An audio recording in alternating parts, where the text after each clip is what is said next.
తెలంగాణ వాదులు, ఉద్యమకారులు, బీఆర్ఎస్ పాత నాయకులు, కొత్త నాయకులు అందరూ కూడా బాధపడుకుంటూ ఫోన్ చేస్తున్నారు.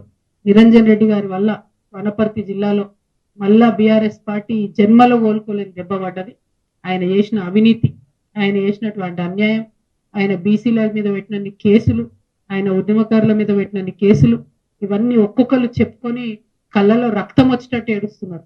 మరి అన్నిటికన్నా ఎక్కువ ఆయన ఒక్కటి కాదు 3 ఫామ్ హౌస్లు కట్టుకున్నారు. ఆయన ఒక్కసారి ఎమ్మెల్యే అయితే, ఒకసారి మంత్రి అయితే 3 ఫామ్ హౌస్లు కట్టుకున్నారు. కట్టుకుంటే సరే కష్టార్జితం మీద కట్టుకున్నాడో, తన పిల్లలు పంపిస్తే కట్టుకున్నా అని ఆయన చెప్తున్నాడు. ఇబ్బంది లేదు, కానీ అందులో అసైన్ భూములు ఉన్నాయని చెప్తున్నారు. అందులో ఆర్డీఎస్ కోసం సేకరించినటువంటి భూములు ఉన్నాయని చెప్తున్నారు. మొత్తానికి మొత్తం కృష్ణా నది కంప్లీట్ గా ఒక కాలువ అంతా మీ ఫామ్ హౌస్ లకి వెళ్ళిపోతుందని చెప్తున్నారు. దాని మీద మరి ఎందుకు ఇప్పుడు కాంగ్రెస్ గవర్నమెంట్ ఎంక్వైరీ చేస్తలేదు? ఏం అండర్స్టాండింగ్ ఉన్నది? 101%. మరి నిరంజన్ రెడ్డి గారు చేసినటువంటి అవినీతి కేసీఆర్ గారికి తెలియదా? లేకపోతే ఈ అవినీతి పైదాకా పోకుండా హరీష్ రావు గారు కాపాడినరా? ఈ అవినీతి పైన తెలిస్తే కేసీఆర్ గారు నిరంజన్ రెడ్డికి టికెట్ ఇవ్వరని చెప్పి కాపాడినరా? ఇప్పుడైతే మీడియా ద్వారా నేను కేసీఆర్ గారి దృష్టికి తీసుకెళ్తున్నాను. ఇక్కడ ఏ ఒక్క చిన్న పిల్లగాని కదిలిచ్చినా కూడా గొల్లు అని చెప్పి ఆయన అవినీతి గురించి చెప్తా ఉన్నారు. ఘోరాతి ఘోరమైన అరాచకాలు జరిగినాయి ఇక్కడ. ఇట్లాంటి నాయకుల్ని ప్రజల మీద రుద్దడం ఎందుకు? ఉద్యమకారులను ఇబ్బంది పెట్టడం ఎందుకు? దయచేసి ఇట్లాంటి మనుషులు ప్రజా జీవితంలో ఉండకూడదండి. ఇంకా ఈయన మనిషి, ఈ పెద్ద మనిషి మా తండ్రి ఏజ్ ఉంటాడని ఆయన ఇన్ని రోజులు ఏమనలే నేను. ఈయనేందో ఈమె పుచ్చు వంకాయ సచ్చు వంకాయ అనేదో మాట్లాడుతున్నట్టు.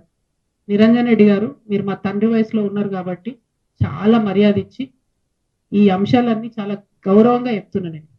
మీరు అక్కడ లోకల్ ఎంఆర్ఓ ఆఫీస్ కాలబెడితే కూడా చూసుకుంటూ ఉండిపోయారట. మరి అది ఒకవేళ నిజంగా కేసీఆర్ గారికి తెలిసి ఊరుకుంటే మాత్రం 100% అది తప్పు అవుతుంది, అది కరెక్ట్ కాదు. ప్రజలు మంచి తీర్పు ఇచ్చారు. ఇంకా బీభత్సమైన మెజార్టీతో కొట్టేది ఉండే మిమ్మల్ని. ఇంకొకసారి నా మీద ఎటువంటి మాట్లాడితే తండ్రి వయసు అని కూడా చూడము, పిచ్చిగా మాట్లాడితే పుచ్చలేసిపోతా చెప్తున్నాను. సిన్సియర్గా, సీరియస్గా ప్రజల సమస్యల మీద మాట్లాడుకుంటూ తిరుగుతుంటే ఎందుకంత భయం అవుతుంది మీకు? మీరు అంత తెలివితేటలు ఉన్నోళ్ళు అయితే, అంత గొప్పోళ్ళు అయితే, కేసీఆర్ గారు మీకు వ్యవసాయ శాఖ మంత్రి ఇస్తే ఎంత పని చేయాలి కాన్స్టిట్యున్సీకి? ఇట్లా పీడించుకొని తింటారా? ప్రజల రక్తం తాగుతారా మీరు? దేవుడు మాన్యాలు తింటారానే ఎవరైనా? దేవుడి గుడిని కబ్జా పెట్టుకుంటారా ఎవరైనా భూములు? పెబ్బేర్స్ అంతా మీకే కావాలి, వనపర్తి మార్కెట్ మీకే కావాలి, గద్వాళ్ళ భూములు మీకే కావాలి. ఏంది ఇది? అంతుండాలి కదా భూదాహానికి, ధనదాహానికి. మరి ఈ విషయం కేసీఆర్ గారికి తెలుసో తెలియదో నాకు తెలియదు. నేనైతే బలంగా ఇప్పటి వరకు తెలియదని అనుకుంటున్నాను. ఇప్పుడు మీ ద్వారా తెలియజేస్తున్నా, ఇటువంటి నాయకుల్ని ఏ పార్టీ కూడా సహకరించొద్దండి, కరెక్ట్ కాదు. అరే ఒక్కొక్కరు విషయం చెప్తుంటే 32 మంది బీసీ బిడ్డల మీద కేసులు పెడతారండి. ఒక్కసారి కాదు, 2 సార్లు జైలుకు పంపించారు ఒక్కొక్కరిని. అయితే ఏమన్యాయం ఇది? ఏమన్నా రాచరికమా? ఊరేస్తారా ఎందుకు? నెక్స్ట్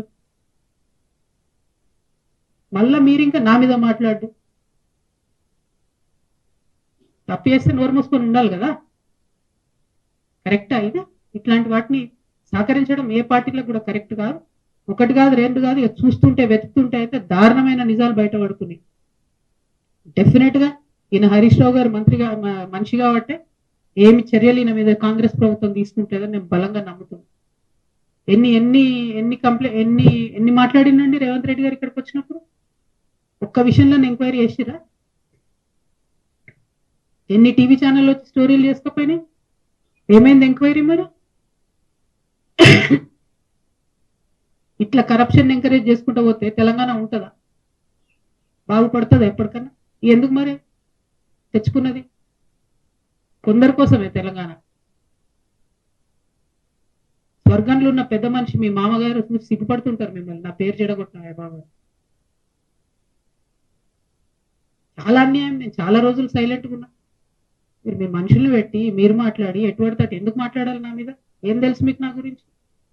నేను ఒక ఆడబిడ్డగా నన్ను ఒక పార్టీ నుండి ఒక మాట అడగకుండా నన్ను సస్పెండ్ చేస్తే నా పని నేను చేసుకుంటూ ప్రజల కష్టాలు తెలుసుకోవడానికి పోతున్నా. మీలాంటి వాళ్ళని నేను ఏమంటలేను కదా, చూసుకోవాలి కదా. అద్దాల మెడలు ఉన్నారు, వేల మీద రాయలు వేయొద్దు.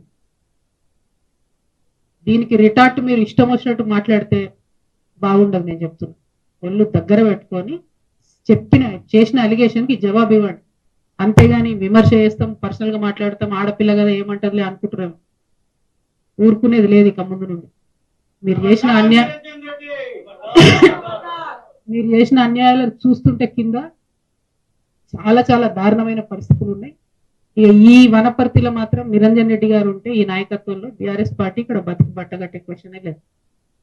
నాకు పోయేదేం లేదు, నాకు బీఆర్ఎస్ పార్టీతో సంబంధం లేదు. కానీ ఉద్యమకారులు ఏడుస్తున్నారు, ఆ పార్టీలో ఉండలేక మింగలేక కక్కలేక చచ్చిపోతున్నారు. పెద్దసారికి తెలియదని నేను అనుకుంటున్నా, తెలిసేటట్టుగా చెప్తున్నా. దయచేసి ఇట్లాంటి వాళ్ళని మాత్రం ప్రజల మీద రుద్దడం అన్యాయం.